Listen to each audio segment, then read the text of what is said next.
신바람 사연 아파트. 오늘의 사연 시작하겠습니다. 안녕하세요. 저는 결혼한 지 1년이 조금 넘은 30대 초반의 여성입니다. 제가 이렇게 사연을 쓰게 된 이유는 바로 저희 신우 때문이에요. 남편 입장에선 힘들게 사는 신우가 안쓰러울 수 있다는 거 압니다. 하지만 그렇다고 해서 그런 신우를 위해 제가 꼭 희생을 해야 하는 건가요? 저와 남편은 지인의 소개로 만났습니다. 남편도 저도 당시 취업을 준비하고 있었는데 둘의 관심사도 같고 취미도 비슷하단 걸 알아챈 지인이 그럼 한번 만나서 서로 도와주면 어떻겠냐며 다리를 놔주었지요. 사실 당시 연애의 뜻이 없었지만 좋은 뜻으로 해주는 소개팅이라는 걸 알고 있었기에 거절하지 못했습니다. 밥이나 한 끼 먹고 들어오자고 생각하며 가벼운 마음으로 나간 자리였어요. 그런데 기대와 달리 제 앞에는 키도 크고 호감 가는 외모를 가진 사람이 앉아 있었습니다. 쑥스러운지 말은 잘하지 못했지만 어떻게든 대화를 이끌어 가려는 모습이 보기 좋았어요. 무엇보다 대화를 할수록 말이 잘 통한다는 느낌이 들었고요. 한참 이야기를 하다 핸드폰을 보니 첫 만남임에도 불구하고 집에 가려던 시간이 훌쩍 지나 있더라고요. 저희는 얼마 지나지 않아 연인 사이로 발전했습니다. 주변에 간혹 연애하다가 취업에 실패했다거나 중요한 시험에서 고배를 마셨다는 사람들을 종종 봐왔기에 저희는 서로 굳게 약속했습니다. 둘 중 한 사람이라도 취업에 실패하면 이 관계는 오래 갈 수 없는 만큼 최선을 다해서 일자리를 구하자고요. 하지만 안타깝게도 그 이듬해 저는 취업에 성공했고 남편은 실패했습니다. 실망하고 불안해하는 남편에게 제가 해줄 수 있는 것은 진심 어린 위로와 충분한 서포트뿐이었어요. 남들 눈에는 어떻게 보였을지 모르지만 객관적으론 충분하지 못했을지도 모르지만 제 나름대로 최선을 다해서 남편을 응원했어요. 그리고 제 정성이 하늘에 닿았는지 남편도 결국 얼마 지나지 않아 취업에 성공했습니다. 남편은 이 모든 게 제 덕분이라며 앞으로 평생 절 행복하게 해주겠다고 약속했어요. 그때만 해도 저는 남편이 저랑 정말 결혼을 하고 싶어 한다곤 생각지 못하고 단순히 연인 사이에서 조금 오버하는 그런 인사라고 생각했지요. 하지만 얼마 후 사귄 지 약 2년쯤 되었을 무렵이네요. 하루는 남편이 저에게 처음 만났던 카페에 가자며 졸라대더라고요. 그리고 그곳에서 저에게 결혼하자며 정식으로 프로포즈를 해왔어요. 비록 제가 꿈에 그리던 그런 프로포즈는 아니었지만 남편의 진심이 느껴졌기에 저도 기쁜 마음으로 그러자고 했습니다. 결혼 이야기가 본격적으로 오가면서 남편의 가족을 만나게 되었습니다. 남편은 시부모님과 함께 살고 있었고 위로 2살 많은 누나는 이혼하고 지금은 2아이를 키우며 시댁에서 1시간 거리에 살고 있다고 하더라고요. 시댁에 처음 인사를 드리러 가는 날이었습니다. 남편은 신우가 저를 너무 궁금해했다면서 신우도 시댁에 와 있을 거라고 알려주더라고요. 시부모님 2분만 뵙는 것도 충분히 부담스러운데 신우와 조카들도 와 있을 거라고 하니 2배로 긴장되는 것 같았어요. 그래도 피할 수 없다면 즐기라는 말처럼 어차피 한 번은 거쳐야 하는 관문이었으니 최대한 잘 보이고 오자고 생각했습니다. 시댁은 서울 외곽 동네의 연립주택이 밀집한 곳이었어요. 골목에서도 끝쪽에 위치한 약간은 녹이 쓴 파란 현관을 들어서 정면에 보이는 2층이 시부모님이 거주하시는 곳이었습니다. 솔직히 말해서 한눈에 봐도 시부모님이 경제적으로 여유로우신 분들은 아니라는 걸 알 수 있었어요. 돈이라는 게 물론 주머니 다 털어보기 전까지는 모른다지만요. 신우 애들도 온다는 소리를 들었던지라 화과자 대신 아이들도 좋아할 법한 케이크와 시부모님 드실 과일을 사들고 갔어요. 현관에 들어서면서 남편이 이건 어디다 둘 거냐며 제가 사왔다고 웃으며 말하는데 신우가 힐끗 쳐다보더니 부엌에 가져다 놓으라고 하더군요. 고맙다는 말을 듣자고 사온 건 아니지만 인사치레라도 잘 먹겠단 말 한마디는 할 수 있는 거 아닌가요? 첫인사도 나누기 전에 신우의 무례한 모습을 보곤 마음이 확 상하더라고요. 그렇지만 처음 인사드리러 온 상황인 만큼 저도 최대한 껄끄러운 분위기는 만들고 싶지 않아서 최대한 나를 세우지 않으려고 했습니다. 신우는 5살 난 아들 하나와 7살 난 아들 하나를 키우고 있었는데 둘이 어찌나 정신없게 뛰어다니는지 혼이 쏙 빠질 지경이었습니다. 부엌에 계시던 시어머니께서 나와서 거실 상황을 보시더니 저더러 애들이 한참 뛰어다닐 나이라 그렇다며 금방 식사 준비되니까 조금만 참고 기다리라 하셨어요. 그런데 신우가 뒤따라 나와서는 저를 보더니 어이없다는 표정을 하곤 다시 부엌으로 들어가더라고요. 황당해서 제가 남편에게 내가 뭐 잘못한 거냐고 물으니 남편이 어머니도 누나도 부엌에 있으니까 저도 가서 거드는 신용이라도 하면 어떻겠냐는 거예요. 그러면 분명히 두 사람 다 절 좋게 볼 거라나요? 생각지도 못한 남편의 말에 황당해서 제가 난 오늘 손님으로 온 거라고 하니까 그렇지만 곧 한 가족이 될 거니까 좋은 이미지를 남기면 좋지 않겠냐고 또 저를 설득하려 들더라고요. 결국 남편이 성화에 모시겨 부엌으로 가니 신호가 다 끝났는데 뭐하러 왔냐면서 부르면 오랍니다. 어찌나 빈정거리고 사람 비윗장을 상하게 하던지요. 막말로 제가 시부모님께 인사드리러 왔지 지한테 인사드리러 왔나요? 정작 시부모님은 한마디도 안 하시는데 지가 윗사람 노릇을 못해서 안달이 났더라고요. 저도 짜증이 나서 그럼 식사 준비 다 되면 불러달라 하고 거실로 돌아왔습니다. 뒤통수에서 신호가 어이없다며 시근덕거리는 소리가 들리더라고요. 첫 만남부터 왜 저한테 그렇게 적대적인지 도통 이유를 알 수가 없었습니다. 신우와의 신경전을 제외하면 모든 것이 완만하게 흘러갔습니다. 시부모님은 두 분 다 저에게 난처하거나 불편한 질문은 하지 않으셨어요. 제 출신 학교와 직장을 물어보시곤 꽤 흡족한 표정이셨고요. 친정부모님이 무슨 일을 하시냐고 물어보셔서 공업사를 한다고 말씀드렸습니다. 친정아버지가 공업사 대표시고 남동생이 그 일을 물려받기 위해 배우는 중이거든요. 친정아버지께서는 14살의 어린 나이에 서울로 올라오셨대요.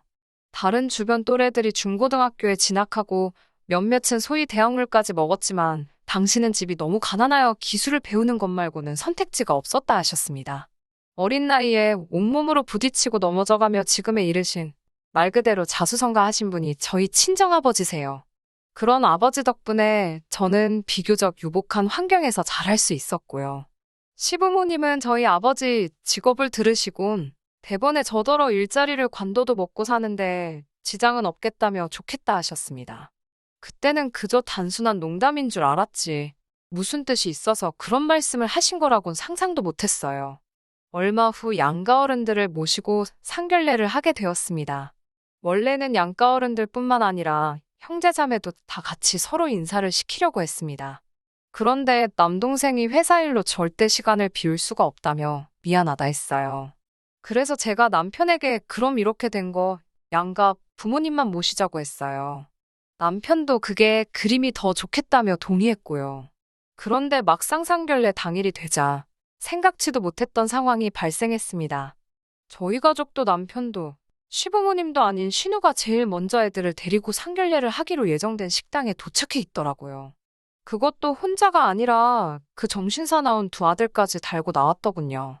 황당해서 제가 남편한테 이게 무슨 상황이냐고 물었더니 남편이 자기도 몰랐다며 신우에게 물어본다고 가더군요. 그러더니 곧 돌아와서는 한다는 소리가 애들이 맛있는 거 사달라는데 마침 저희가 상견례 한다고 해서 왔답니다. 수저만 몇 개 더 놓으면 되는 거니까 상관없지 않냐는 신우의 어이없는 말에 바보 같은 남편이 알겠다고 했다는 거예요. 제가 지금 그냥 외식하러 나온 것도 아니고 무려 상견례 자리인데 말이 되는 소리냐고 짜증을 내자 남편이 한다는 소리가 자기 누나가 돈도 많이 없고 그래서 애들 외식을 못 시킨다며 저더러 한 번만 참아달라더군요. 황당하고 어이없었지만 화를 내기도 전에 시부모님이 도착하셔서 어쩔 수 없었네요. 저희 부모님도 저더러 좋은 날이니까 이해하고 넘어가라 하셨고요. 사실 신우한테 제 감정이 호의적이었다면 상견례 자리 여부와 관계없이 크게 신경 쓰이지 않았을 것 같아요. 애들도 예뻐 보였을지도 모르지요. 하지만 지난번에 신우가 저한테 못되게 굴었던 게 자꾸 생각이 나니까 감정 조절하기가 쉽지 않았습니다. 다행히 상견례는 큰 문제 없이 잘 끝났습니다. 이미 남편과 제가 각자 그동안 모은 돈에 약간의 대출을 더해서 신혼생활을 시작하기로 얘기가 끝난 상황이었고 양가 어른들에게도 그렇게 말씀드렸기 때문에 서로 민감할 수 있는 대화는 피할 수 있었거든요. 솔직히 친정부모님은 딸이 시집 간다고 하니 남부럽지 않게 해주고 싶어 하셨어요. 하지만 남편이 자기 체면도 있고 자존심도 상한다며 저에게 제발 어른들께 도움받지 않고 시작하면 안 되겠냐고 통사정을 하더라고요. 제가 처음에 예상했던 대로 시댁에서는 아무런 도움도 주실 수 없다고 거의 선포를 하신 상황이었거든요. 가뜩이나 이혼한 신우가 걸핏으로 집에 찾아와서 집안 살림이며 조금이라도 돈 될 것 같은 건 쓸어다 중고로 팔아버린 탓에 그나마 몇 푼 들고 계시던 돈도 다 써버리셨다면서요. 저도 사람인지라 서운한 마음이 들었지만 어쩔 도리가 없었어요. 그렇게 결혼식을 올리게 되었습니다. 신우는 여기서도 진상짓을 멈추지 않더라고요. 자기 아들 둘을 저희 결혼식 화동으로 올려달라는 거였어요. 하지만 이미 제 사촌 언니의 딸들을 화동으로 올리기로 약속이 되어 있었기 때문에 어쩔 수 없이 신우에게 거절의 뜻을 밝혔습니다. 이유도 확실히 일러뒀고요. 물론 신우네 애들이 워낙 극성 맞고 사람 골치 아프게 하는 것도 제가 허락할 수 없었던 이유 중 하나이기도 했습니다. 하지만 결혼식 당일날 차마 상상도 못했던 일이 벌어졌습니다. 신랑인 남편이 먼저 입장하고 사촌 언니의 딸들이 제가 걸을 꽃길을 만들어주기 위해 버질로드를 걷기 시작했는데 어디선가 신우 애들이 뛰어나와서는 장난을 치는 거예요. 앞서 여자애들이 뿌려놓은 꽃잎을 한 주먹 집어서 자기들끼리 눈싸움하듯 던지는데 그 잠깐의 시간이 1시간은 되는 것처럼 느껴졌습니다. 게다가 신우도 그렇고 시부모님도 말리질 않았습니다.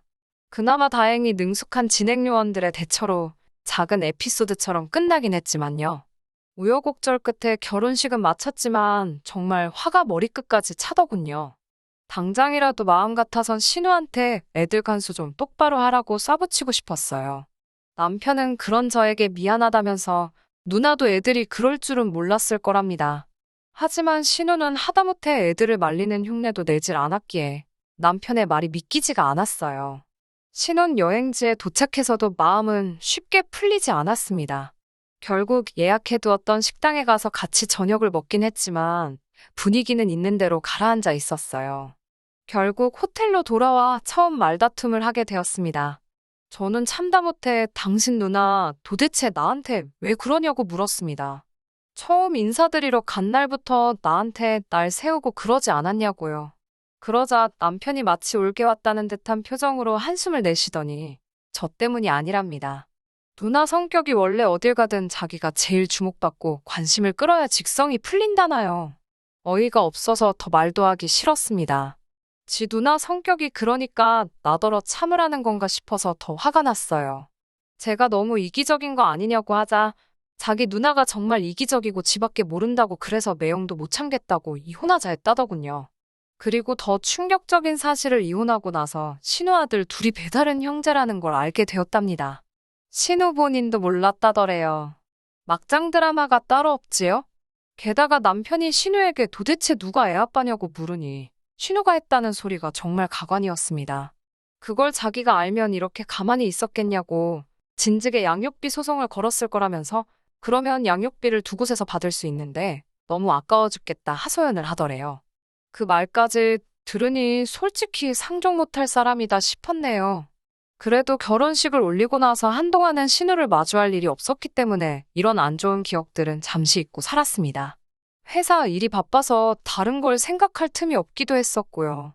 그러다 얼마 전 남편과 여름 휴가를 계획하게 되었습니다. 신우님에도 불구하고 둘 다 각자 일에 치여 살았기에 이번 휴가는 오롯이 저와 남편을 위해 쓸 생각이었어요. 그런데 남편이 저에게 뜬금없이 개풀 뜯어먹는 소리를 하더라고요. 결혼하고 처음 돌아온 해에 가는 여름휴가니까 시부모님이랑 신우네랑 다 같이 가자는 겁니다. 제가 왜 같이 가야 하냐고 물으니 결혼하고 처음 가는 휴가이기도 하고 신우가 남편도 없이 애들 둘 데리고 휴가를 가는 게 아무래도 어렵지 않겠냐며 같이 가자고 하더라고요. 제 입장에서는 이렇게 되면 이건 휴가가 아니고 또 다른 일거리를 회사 밖에서 마주하는 거랑 똑같잖아요. 남편에게 싫다고 했어요. 당신만 다녀오고 난 집에서 혼자 쉬고 있겠다고요. 남편은 그래도 그건 아니지 않냐며 시부모님도 저를 보고 싶어 하실 거랍니다. 결국 남편의 끈질긴 설득 때문에 올해 여름 휴가만 같이 가는 걸로 합의를 봤습니다. 정말 짜증났지만 이 약속만 제대로 지켜졌더라도 제가 이 집구석과 상종을 말아야겠다는 생각은 안 했을 겁니다. 남편은 뭐가 그렇게 신이 나는지 어디서 7인승 자동차까지 빌려와가지고는 휴가 전날부터 콧노래를 부르고 다니더라고요. 그마저도 얼마나 듣기 싫고 꼴보기가 싫던지요. 제가 남편에게 결혼 전에도 시부모님하고 누나하고 여행 다니고 그랬냐고 물으니 그런 적은 없대요. 하지만 이제 결혼도 했고 같이 다녀야겠다는 생각이 들었답니다. 부모님 앞으로 사셔야 얼마나 더 사시겠냐면서요. 정말 하고 싶은 말이 많았지만 꼭 참았습니다. 휴가만 갔다 오면 두고 보자였거든요. 휴가 당일 오전, 신우에게 전화가 걸려왔습니다. 원래는 저희는 시부모님만 가는 길에 모시고 가서 신우네랑 펜션에서 만나기로 했었어요. 그런데 갑자기 자기들도 와서 태우고 가랍니다. 차가 퍼졌다나요. 신우네랑 시부모님 댁이랑 저희 집이랑 펜션이랑 전부 다 방향이 중구난방이라 또 머리가 지끈거리기 시작했습니다. 남편은 괜찮다며 자기가 운전할 테니 저는 신경 쓰지 말래요. 기왕 가기로 한 거 좋은 마음으로 가자 몇 번을 스스로에게 상기시켰는지 몰라요. 그렇게 시부모님을 먼저 모시고 신우네로 향했습니다. 그리고 정말 상상도 못했던 상황에 저는 기절해 돌아가시는 줄 알았어요. 신은에 도착해서 현관 벨을 몇 번을 누르는데도 아무 반응이 없는 거예요. 안에서 분명 애들이 뛰어다니고 시끄럽게 하는 소리는 나는데 말이지요. 그때 현관이 딱 열리더니 애들이 얼굴을 삐축 내밀어요. 그리고 뭔 종이 한 장을 저희에게 줍디다. 거기엔 애들 좀 잘 부탁한다는 말과 함께 돈 5만 원짜리 한 장이 있었어요. 황당하고 어이가 없어서 남편이 전화한다는 걸 제가 신우한테 전화를 걸었습니다. 신우가 전화를 받더니 자기는 사정이 생겨서 같이 못 가게 되었다며 애들만 좀 부탁한다는 거예요. 제가 무슨 일이 생겼냐고 물으니까 자기가 그런 것까지 저한테 일일이 보고해야 하냐고 화를 내더군요. 곧이어 신우가 지 맘대로 전화를 끊어버렸고 남편에게 제가 따졌습니다. 이게 무슨 상황이냐고. 그러자 남편이 우물쭈물하더니 자기 누나가 남자친구가 있는데 아마 둘이 여행 간 것 같답니다. 그러면서 기왕 이렇게 된 거 애들만 데리고 갔다 오자는 거예요. 제가 미친 거 아니냐고, 애들 엄마도 팽개치고 간마당에 우리가 왜 애들을 데리고 여행을 가냐고, 그러다 무슨 일이라도 생기면 그 원망을 어떻게 들으려고 그러냐고 저는 못 간다고 했습니다. 그러자 남편이 갑자기 저한테 큰 소리를 내면서 너는 같은 여자면서 우리 누나가 어떻게든 살려고 발버둥 치는 게 안 보이냐고 따집니다. 자기는 마음 같아선 애들을 자기 호적에라도 올리고 누나가 자기 인생을 되찾으면 좋겠답니다. 그러더니 휴가 안 갈 거면 가지 말라더군요. 자기가 애들 데리고 간다고요. 어처구니 없는 남편의 행동에 황당해서 그러라 했습니다. 너가 애들 아빠 노릇하라고 나는 그렇게는 못한다고 받아쳤어요. 설령 100번 양보해서 애들 때문에 휴가를 못 가서 속상하면 나한테 정중하게 부탁을 했어야지. 이런 식으로 꼼수 쓰는 거 나는 못 봐준다 했습니다. 남편은 저더러 진짜 독하다면서 애들이 제 친족하여도 그랬겠냐며 사람 다시 봤다 그래요. 계속되는 남편의 억지에 더는 상종할 이유를 찾을 수가 없었습니다. 저는 마음대로 생각하라 하고 그 자리에서 택시를 불러 집으로 올라왔어요. 집으로 올라왔는데도 분이 안 풀리더라고요. 그렇지만 똥이 무서워서 피하나요? 더러워서 피하지. 아무리 생각해도 남편하고 더 살다간 신우 뒷수발이나 들게 생겼다 싶었습니다. 저는 남편에게 문자로 헤어지자고 남겨둔 뒤 제 짐을 챙겨 친정으로 향했습니다. 전셋집이 제 이름으로 계약이 되어 있었던 상황이었기에 결혼할 때 들어간 돈을 회수하는 건 어렵지 않겠다 싶었어요. 이런 순간에 머릿속에선 숫자 계산을 하고 있는 제 자신에게 조금 놀라기도 했고요.